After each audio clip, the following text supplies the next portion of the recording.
Hello and welcome to Shattered Lives, Reach Ireland's crime podcast.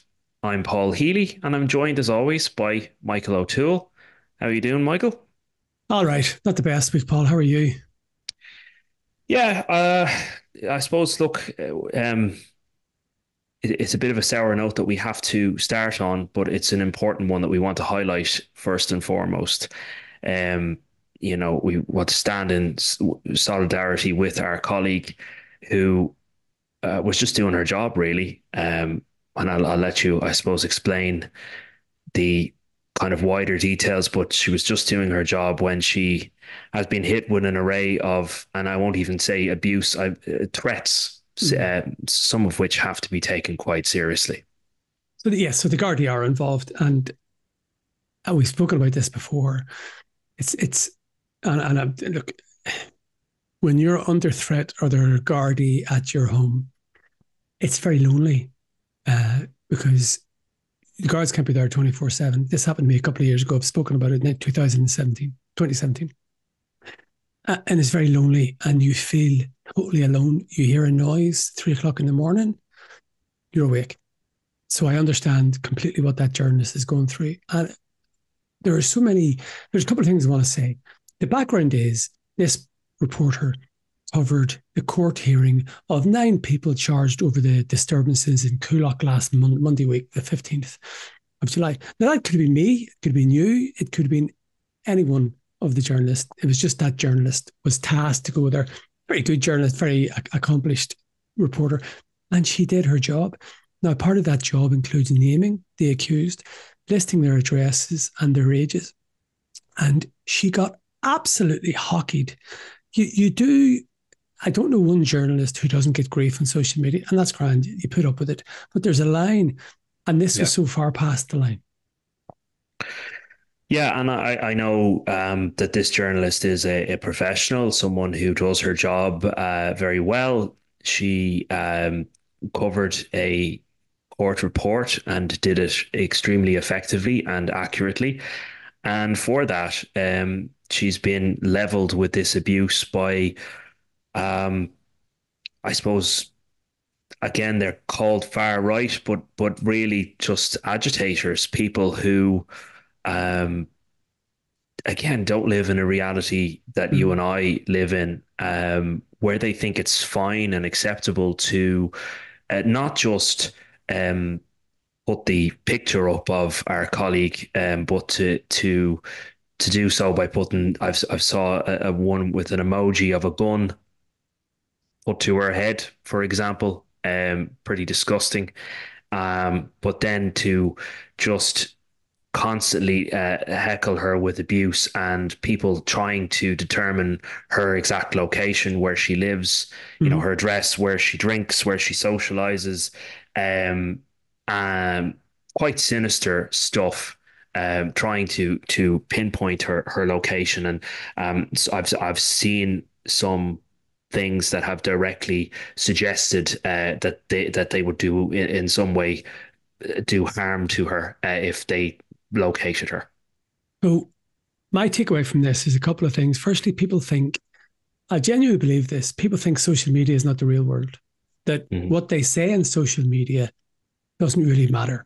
But you know that I'm not going to talk about any specific cases, but there is, I think we could cite a few examples of fuck around and find out. So in other words, if you threaten somebody online, it's a threat. It's Mm-hmm. not a makey uppy threat. It's not, some imaginary world. It's a real threat. And there is a guard investigation in this. I'm not going to prejudge that, but I would just say to people, look, firstly, stop being pricks. Mm-hmm. Secondly, if you think that you can make threats online, you can't, and you could ruin your career. You could, be fined. You could be jailed in circumstances. You could have a criminal conviction. So just stop and think. The other point I want to make is people seem to be outraged about the fact that the journalist put the names and addresses and ages in. I wonder where these people have been for the last 30 years. I cannot believe that is the first court report all these people have read. We get it. And here's the example I made. People know Joseph Puska's address, Llanelly Grove in Muckla. How do they know that? It's because you and I and all the other reporters did the court reports.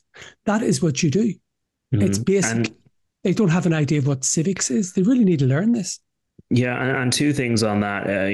Number one, journalists report a person's age and their address, um, because they're in the public domain. They're said in court. So anything that is said in court, we can publicize. But number two, and perhaps the more important reason why we report those facts is because, say, if Michael O'Toole, uh, of I'm trying to make up an address, City West, Dublin, that's not where you live, is up in court for something, and you know that address is not given. Well, any Michael O'Toole who lives anywhere can make a complaint. That they have been wrongly identified as someone who's up for serious offences. So, for the sake of not defaming every Michael O'Toole in the land, we say the person's age and address. So there is absolutely no confusion over the fact of who is in court. It's important for accuracy, and that's why it's done. And as you said, it has been done for decades with no complaints. People never complained when we put Joseph Puska's address in, or Graham Dwyer's, or Joe O'Reilly, or Freddie Thompson, or anybody. And it just depresses me that are people like goldfish that they read. I can't, these people must have read court reports before. How did it not strike them that their addresses were in that copy? Well, again, I think these people that we're talking about live in a different reality to most people, and social media is not reflective of reality. I will say that, but that's not to minimize some of the comments that have been made by some people that have to be taken quite seriously. I mean, you do wonder about the motivations of some of these people who are going the extra mile to try and find out where our colleague lives. That has to be taken seriously. But I saw one of the posts by someone who has a blue check on X, Twitter. And unfortunately, now you can just purchase a blue check, and it means that the algorithm favors you, and your post gets seen by more people. So this person put our colleague's photograph up and suggested that her face not be forgotten.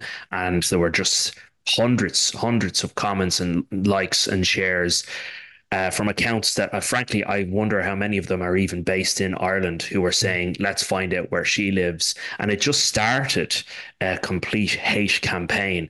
I think because the algorithm pushed this post up, it just blew up. Like, our colleague was not the only reporter in the country who reported on that court report, but I think she was just so unfortunate that she was picked out. It was easy.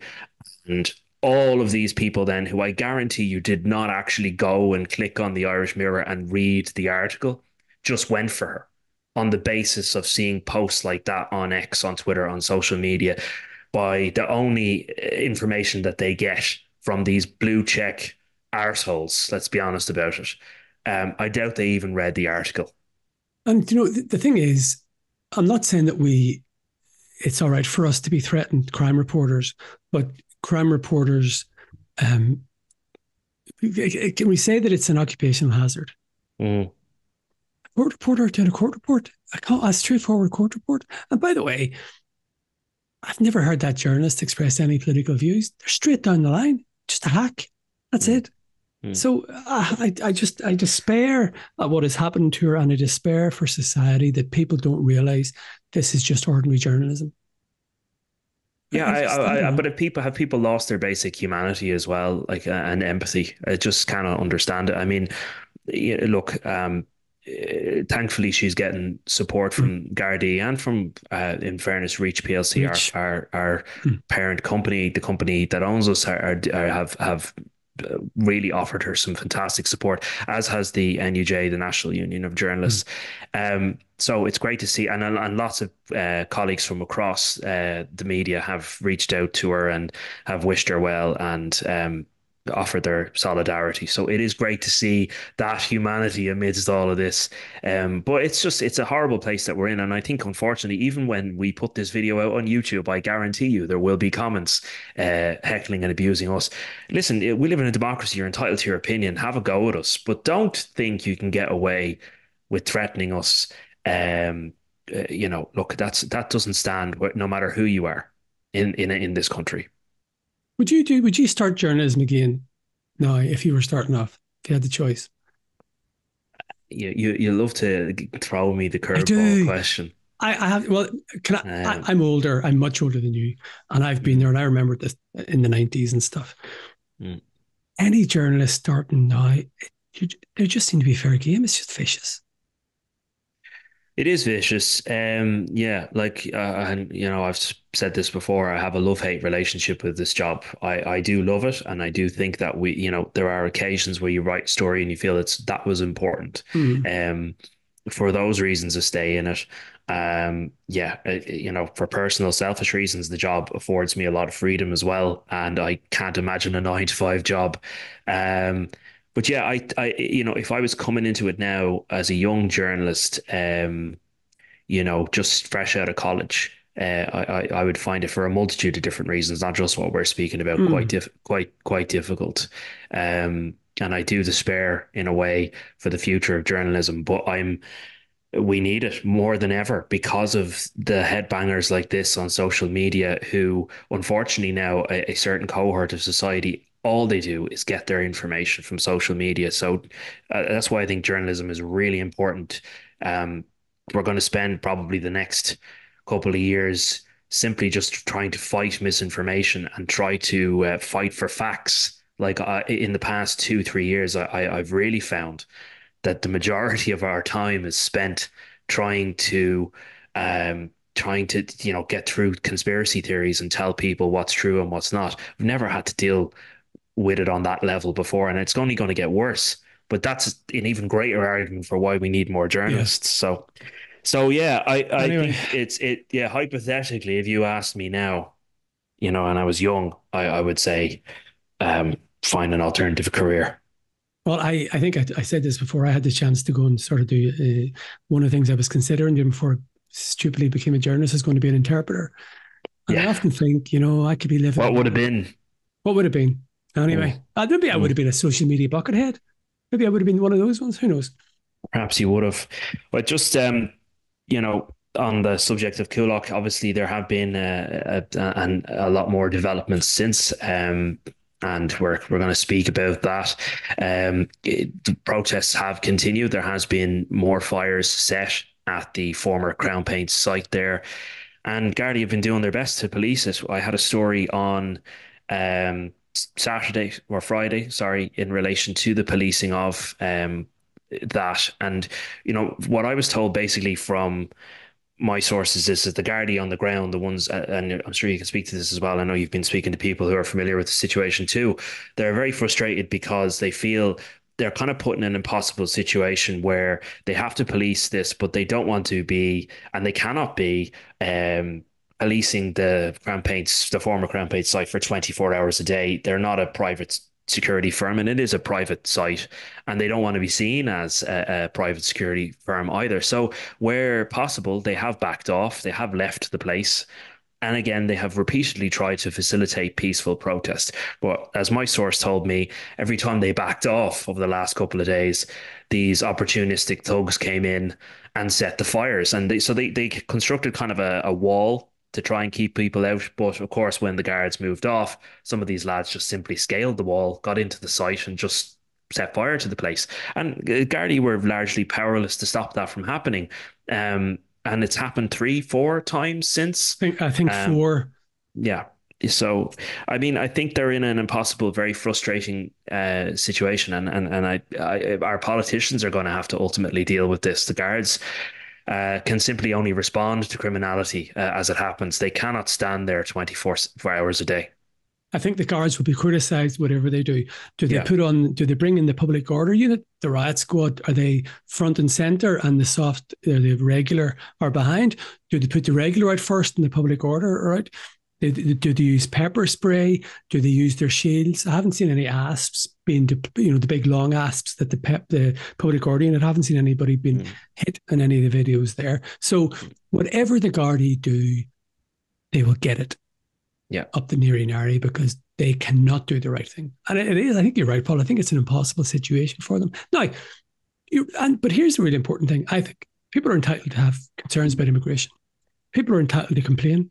People are entitled to protest. People are entitled to have camps. Absolutely no problem. But there's a line.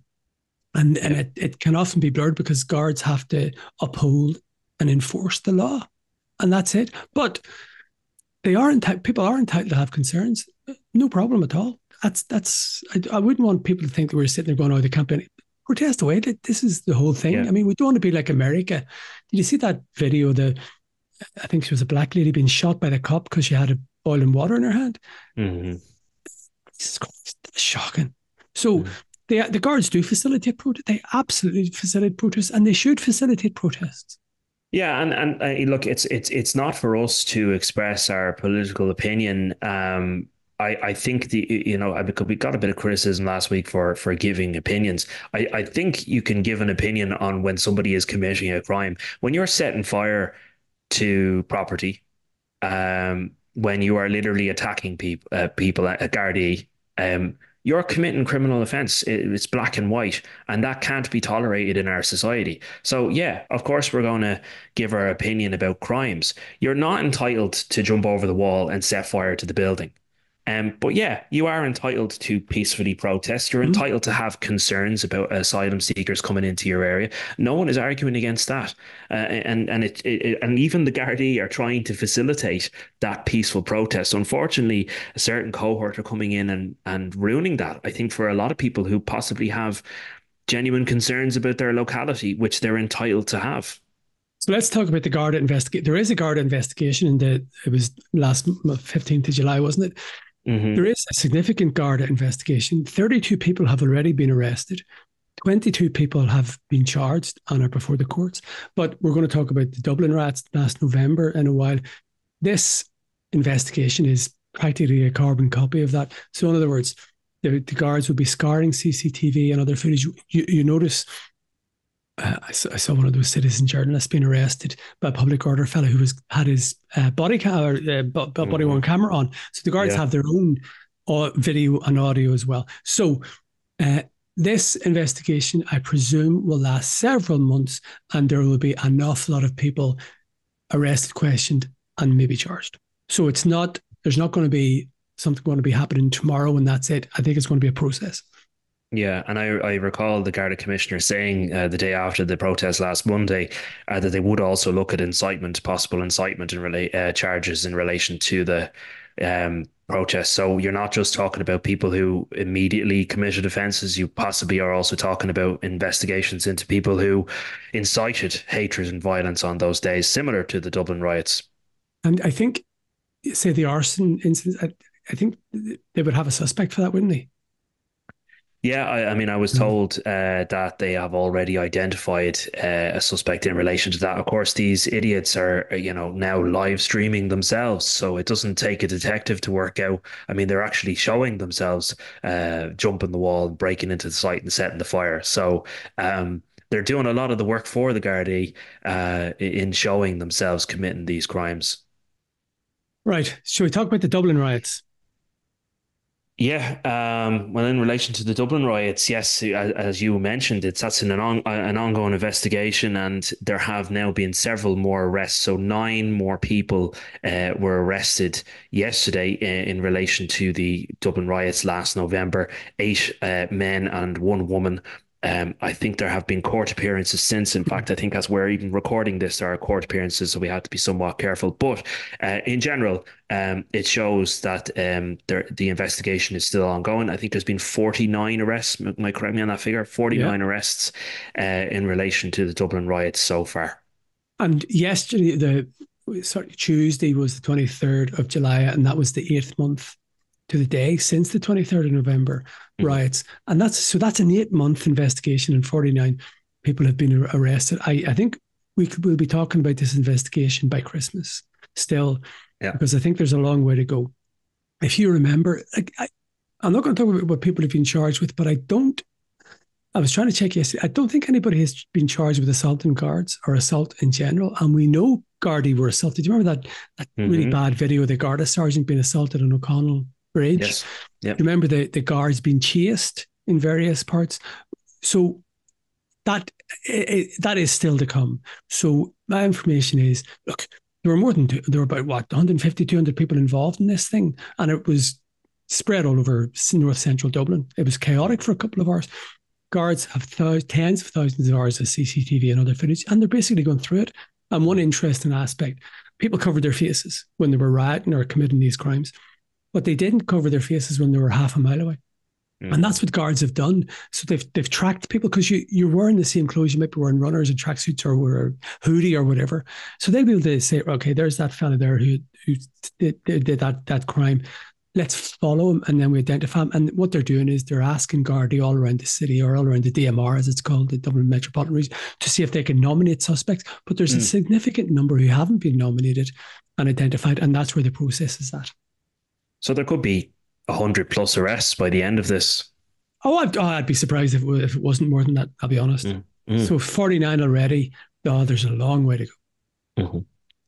And I suppose especially in the context of what's happened over the last week and a half, Gardaí have probably been eager to show that they are continuing to take this sort of behavior, criminality quite seriously. So, the timing of it is interesting. But I can even remember a joint policing meeting that the Garda commissioner attended, where he did indicate that there would be many arrests in this, and that the full resources of An Garda Síochána were being deployed Mm. into it. So, yeah, I think you're right. I think we're going to be talking about arrests in relation to this all year long. And so the same will be for Coolock as well. They're Yeah, parallel investigations. yeah, and that body cam footage will definitely assist where they didn't have it before, you know. We should Exactly. probably talk about just in relation to this, the alleged threat that was made to Deputy Mary Lou McDonald, leader of the Sinn Féin party. So obviously we were speaking about it on the podcast last week. Since then, a man has appeared in court in connection to it. I was there in the courtroom for this, so. Because it's before the courts, I'm just going to give you kind of a straight court report. But his name is Richard McGreevy. He's 28 years of age, and he's from Whitechurch Place in Rathfarnham. So he appeared in Dublin District Court there last week, as I mentioned, and the court heard it was in relation to an alleged TikTok video where he threatened the life of Mary Lou McDonald, allegedly. He Mr. McGreevy, he appeared and was represented and initially stayed quiet. Detective Sergeant Gareth Kane of the Special Detective Unit in Dublin, he was the guard who got up and gave evidence of arrest, charge, and caution. So he said that the accused made no reply in relation to the alleged threat. And he told the court basically, so this charge on indictment carries a potential sentence of up to 10 years in prison. And then there was an objection to bail on behalf of Gardaí. So the defense basically said that this Mr. McGreevy had memory problems, that he had a head injury that he incurred when he was a child, that he lives alone in social housing with his two dogs, and he had concerns about them if he was going to be imprisoned, not given bail. He had concerns for those dogs. His defense asked that he get a phone, he sign on daily, not go on social media, be contactable at all times. And it was at this point then that Mr. McGreevy actually got up and started speaking himself. And he said, I was angry that day. I was so angry that day. Do you get me when I put that video up? I didn't mean to put it up. I didn't mean for it to go so viral. Mr. Tunney, he asked Gardaí to agree that his client was not a member of any organization or gang and that he is a loner. But he was refused bail in relation to his pleas. The judge said that he had a poor record of attending court and cited the charge, the quite serious charge that is against him. So that's where that matter is. It's now before the courts, so we can't really comment further on it. Um, but in general, it's I'm finding it more common that a defendant is getting up and speaking himself or herself, usually himself, uh, even when they have a defense solicitor, they're quite often getting up and saying things in court. I don't know whether they're always fully aware that what they say in court is then going to be reported verbatim and could potentially be also used against them in any impending trial. But yeah, are you finding that yourself as well, that there Yeah, does seem to be an awful lot more chatter from defendants in court? Yes, and just to go back, I think uh, just to explain this, what did he say in reply to the charge at the Garda station when he was charged? He made no reply. No reply. Yeah, and people don't really understand this, that when you're charged, the charge is formally put to you and you're Mhm. given the chance to say what you want to say about that. There is a lot of people who, and this is just generally not about any one case, who do say no comment or nothing to say. But I have noticed there is more people saying, I didn't do it, or fuck Hmm. me, or Hmm. yeah. So Hmm. maybe people are, I don't know, it's just interesting. I think that is a quirk, that they are saying more things when they're charged than they are saying more things in court.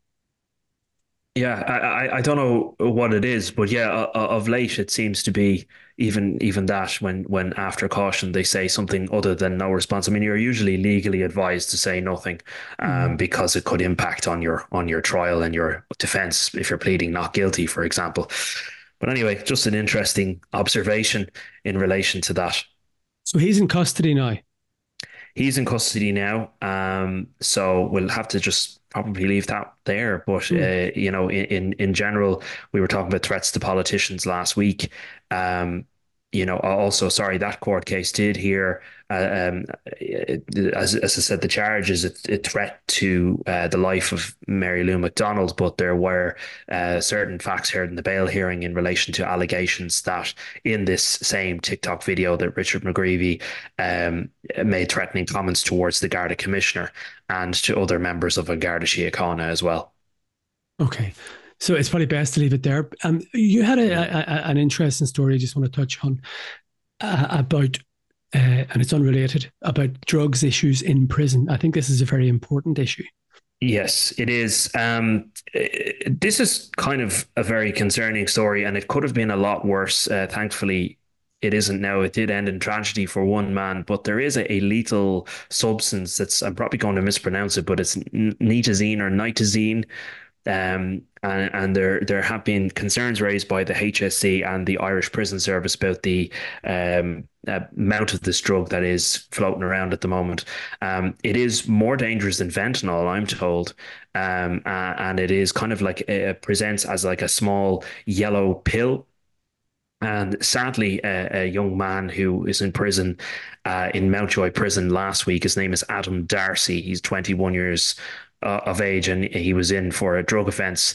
Um, he died after consuming this substance, or so they believe anyway. Certainly suspect that he took this substance and he died in his prison cell.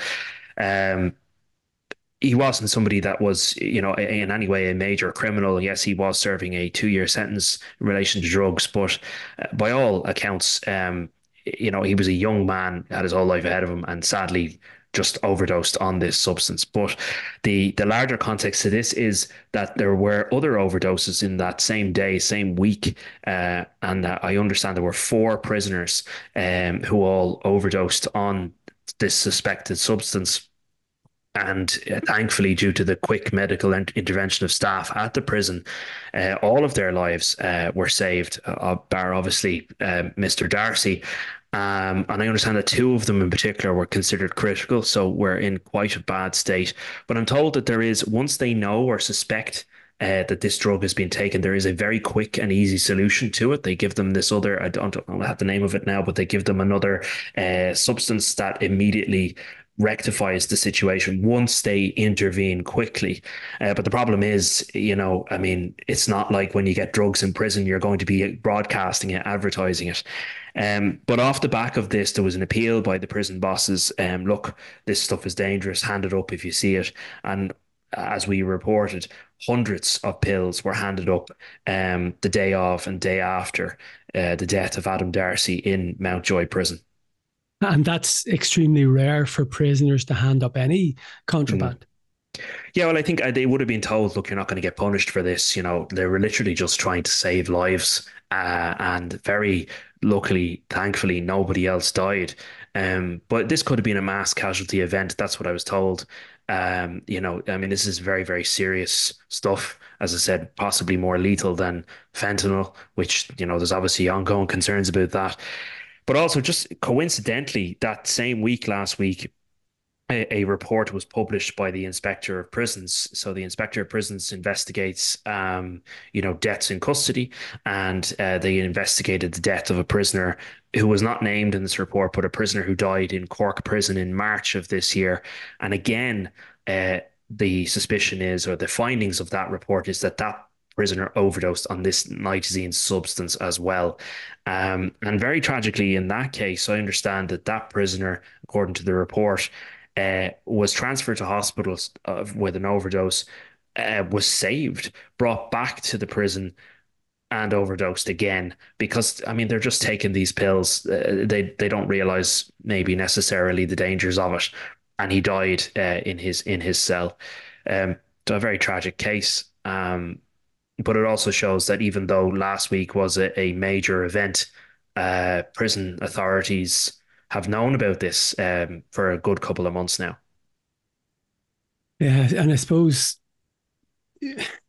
people always talk about giving prisoners a hard time. I've spoken about this before. Let them have TVs, let them Yep. have PlayStations, no problem, because there's nothing worse than your liberty being taken away. You've been in prison, haven't you? Or been in to visit prisons. Let's just clarify that. I have visited a prison, yes. Yeah. So I've visited prisons here Yeah, and in Spain, and yeah. it's so unnerving. And in fact, Mm, anybody who goes to Kilmainham jail and goes into the Breakers Yard, where James Connolly and the other martyrs were killed by the British, and I mhm, always look up at the walls and go, there was no fucking way out here. So mhm. I know they did wrong. I know obviously there are criminals in there, but they're human beings as well. So I think one thing about drug use is in prisons, it gets them through it, Mhm. Yeah, yeah. because prison is hard. Yeah, I can understand, I suppose, how they possibly end up being tempted. Right. So, Paul, you also did a story in the week, and there might be a trigger one over this because it does involve sexual abuse. Um, but it's an area that I want to discuss, a principal aspect of this. You covered a Mhm. man, if that's the best way to describe him, who was convicted of is sexually abusing his stepdaughter. Yeah, and again, just to warn people, there are some harrowing details in relation to this case. This is 2 counts of rape, is what this case surrounds, and it is in relation to a man by the name of Anthony Byrne. So he's 55 years of age now. We were contacted um, by his victim, and we've highlighted his case in the paper. Now, I should mention that he has not been sentenced yet, so I think we're okay, but we're just somewhat limited about some commentary we can make. But he has been convicted of 2 counts of rape of Kim Jordan when she was just 15 years of age on a family holiday in Majorca. The reason I wanted to talk to you about this, Paul, is comments that he made, and I want to talk about other comments that other sex offenders make. Yeah, I mean, in general, when you cover these types of cases, you get all kinds of manner of excuse why somebody who's been convicted of an offense or who maybe in some way admits their guilt. In this case, Miss Jordan gave her victim impact statement this week, and she told how of the effects of the abuse that she had on her. But in relation to Anthony Byrne, the court heard that he did admit that he had a sexual contact with his stepdaughter in Spain when she was 15, but he said that the sexual intercourse was consensual. And he said that he was having an affair. The exact quote, I think, was that he was having an affair with his then partner's daughter. And that is the defense that he gave for that. I will note that the presiding judge, Judge Mary Ellen Ring,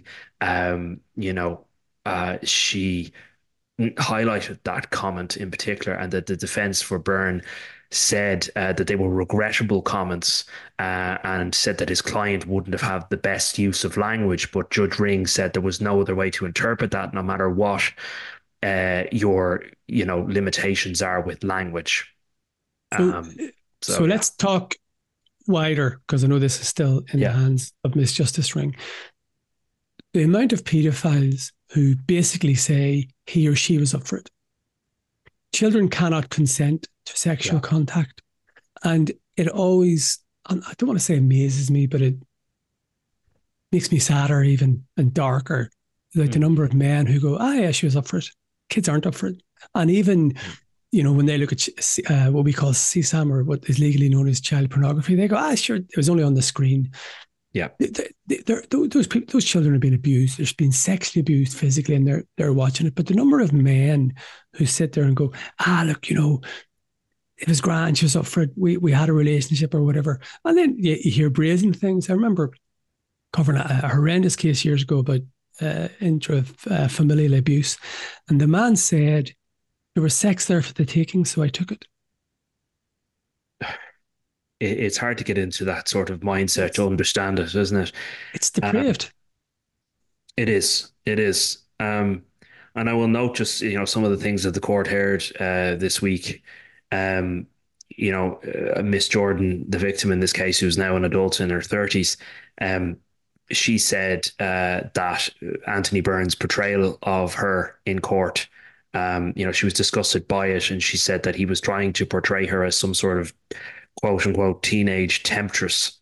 So, that is the way that she saw it. She also said this person was someone she once looked up to, and she was happy to have a father figure in her life. Um, and he ultimately broke her physically, mentally, and emotionally. I'm not going to read her full victim impact Hmm. statement. It's there for people to read, but she said, "I thought I was your daughter. I thought you loved me. Today I stand here as an adult, 22 years after you raped me on my 15th birthday and taking away not only my virginity, but my innocence and my trust." She said that she will continue serving a life sentence of her own because of what he'd done to her. Yeah, very powerful words, obviously, from Miss Jordan. Heard in court. So Byrne is to be sentenced next week. In relation to it, could get anything between 10 and 15 years, is what the court heard in relation to the scope of a rape sentence. And Hmm. he has been found guilty by a jury of 2 counts of rape. So it is up to Miss Justice Ring to determine that sentence. So, we are not going to determine what that will No. be, but we'll talk about that again probably next week, see what happens. Okay. Can we talk briefly about Robbie Lawler, the Robbie Lawler investigation? Yeah, well, this is fascinating because every now and then there's a case that comes up and you go, "Oh yeah, I forgot about that." So yes, this development that there have been multiple searches in the Sligo area. Also, we know that Robbie Lawler was murdered in Belfast, but tell us a bit about this. So Robbie Lawler killed 5 people. He was a very, very dangerous man. I think it's fair to say he was extremely dangerous and Oh, psychotic. he was considered to be a serial killer. Yeah. Yeah, and he is the chief suspect for the murder of poor young Keelan Mulready Woods, and that was in Mm. January 2020. And we know what happened to him. I think there are cases before the court. Won't go into it, but the child was murdered and dismembered. And I think Gardaí would believe that uh, Lawler stabbed him in the neck, Hmm. and Hmm. then he was cut up. But he killed other previous people. People in Dublin, maybe 2005 all the way up. So at least 5 murders. So people are charged in Belfast. He was shot on Etna Drive in Ardoyne in North Belfast, where I actually am from. My parents Hmm. lived on Etna Drive. But anyway, eh, and so people are charged up north. But there was a press release sent out on Tuesday by the guards. They carried out a joint investigation or joint action with the Police Service of Northern Ireland. So obviously it was up north, but the PSN and the Gardaí are effectively working together. There is a way under Europol and Eurojust that they can create joint investigation teams, joint task force, I think it's called. And as part of that, there were searches of 12 properties in Sligo and Dublin. So the belief would be that there's a criminal. I know we're doing questions and answers at a later date. We're going to talk about this fellow, Mr. Big, one of Hmm. the most intelligent and cunning criminals who's survived so long and has made his money. So the belief would be that he was involved in murder because he was feuding. He was tangentially involved in the Drogheda feud, and uh, they may have got Lawler over the murder of a guy called Kenneth Finn, who would have been very close to Mr. Big. So the belief is that he and associates of Barry Young, who's a Sligo criminal who is now doing 11 years for directing a crime gang, he pleaded guilty. So Hmm. basically, they're moving from outside in about the conspiracy to murder Robbie Lawler. People are charged up north, won't go into that.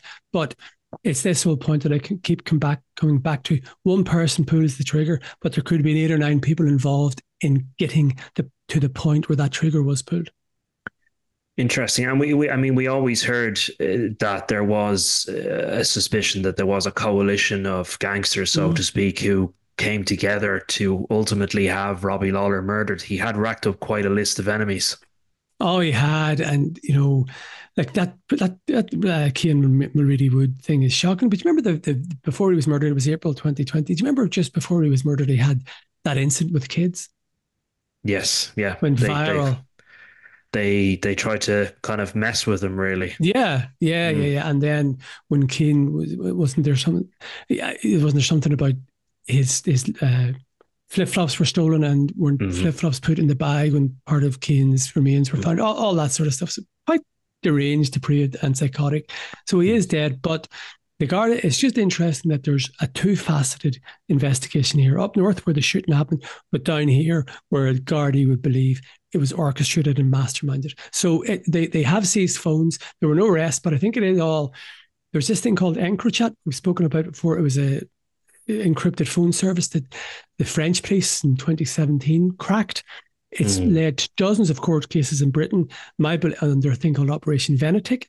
My belief is that the guards were given information, but they use it for intelligence rather than evidence. So it doesn't have to be presented in court. So it will be very interesting to see if any data on these phones that were seized has anything to further the investigation.